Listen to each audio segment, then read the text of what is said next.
Welcome back to You Heard It From a CFP. My name is Matthew Coyle. Today we're going to talk about deducting losses in the stock market. Can you do it? Yes, you can, within limits. I'm going to show you the basics. Let's dive in. Okay, deducting losses in the stock market. Yes, you can deduct losses in the stock market. They were referred to as capital losses, but how you get there is very important, and the IRS has a very specific way to get from point A to point B when figuring out what your deduction is for losses against your income in the current year. First thing we need to do is we need to cover a couple terms here: short-term gain or loss and long-term gain or loss. If you own an investment for less than a year, that is deemed to be a short-term investment from purchase or sale, okay?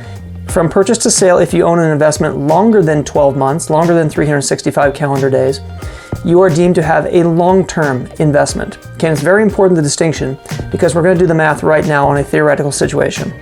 All right, a couple things before we dive into an example. I'll do a very, very simple example, and then we'll just go over some basics. Your tax situation is unique to you. If you have a unique situation that relies on a tax advisor to sign off on that, you must have that done with them. We are not tax advisors. This is general advice only, so make sure you consult the right counsel who can represent you if necessary.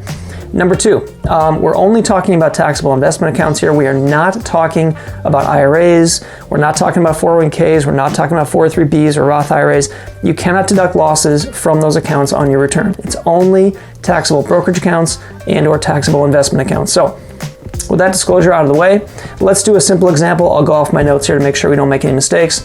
First thing you must do is you must go to your account and separate out what was a short-term gain and a short-term loss, and a long-term gain and a long-term loss. Remember the difference, over a year or under a year. From there, you must first, in the grouping, in the order, you must group and net up your short-term gains and losses, and then your long-term gains and losses. So in my example, we have short-term gains in our account of $1,000. Maybe you're doing some trading or something. You have short-term losses of $11,000. This is very realistic considering what the market has been doing lately. So $1,000 of short-term gain, $11,000 of short-term losses, okay? You have long-term gains of $3,000 and long-term losses of $1,000. So what do you deduct? What do you do? First you net out short-term, then you net out long-term, and then you net the net of that, and you'll figure out based on the rule. So our short-term net is a loss of $10,000 because it was 11 minus 1. We have long-term gains of $2,000 because it's 3 against 1, okay, gains versus losses. And then once you're done with that, you net up those two, and we have a net short-term loss of $8,000, according to my notes here, according to my math. And now, the question is, can you deduct the entire $8,000? Once you've gone through that grouping, short-term, short-term, long-term, long-term, you net those up, and then you have your result between those two. You cannot deduct a full $8,000. The IRS doesn't limit you on how much you can deduct. So the full $8,000 is not deductible. It's only $3,000 per year of capital losses. The rest will carry forward to the next year. So you have a net of $10,000 loss short-term, net long-term gain of $2,000. The difference between those is $8,000. You then can deduct $3,000 in the current year. $5,000 will carry forward, and you can use that against income in another year beyond the current year. And finally, just a couple more notes on this. Number one, you can only deduct realized losses, okay, not unrealized, meaning you sold the position. If you still own the position, you cannot deduct anything because you still own it. If you've purchased something and you've sold it, that can be deducted as a loss as long as you don't violate the IRS rules and how much you can deduct. That's number one. And number two, while you go through this, every website these days has the ability to go to your positions on the brokerage account online site, download them into a spreadsheet, and you can then sort based on what are short-term and long-term.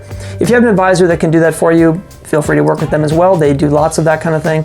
And the final thing I would leave you with is be strategic in the way you do this. If you're looking to get rid of an account position because you don't like the company anymore, or perhaps you don't like the fund manager of a fund that you might own, but you don't want to recognize the gain because you've held it for a while, you can use short-term losses to accomplish that. Short-term losses are the most valuable from a tax standpoint because they allow you to offset long-term gains, particularly if you have a lot of short-term losses in a short period of time, like we've seen some traders have in this market in the last 3 months. So if you've got short-term losses to use and you want to be strategic and you want to jettison some other items from your portfolio, now's a great time to do it. Think about it. If you have any questions, feel free to reach out to us on how to do that. Again, we can give you general advice, but if you're looking for specific advice on your specific situation, a tax advisor is always helpful. Good luck to you, and always remember the most valuable asset is your time.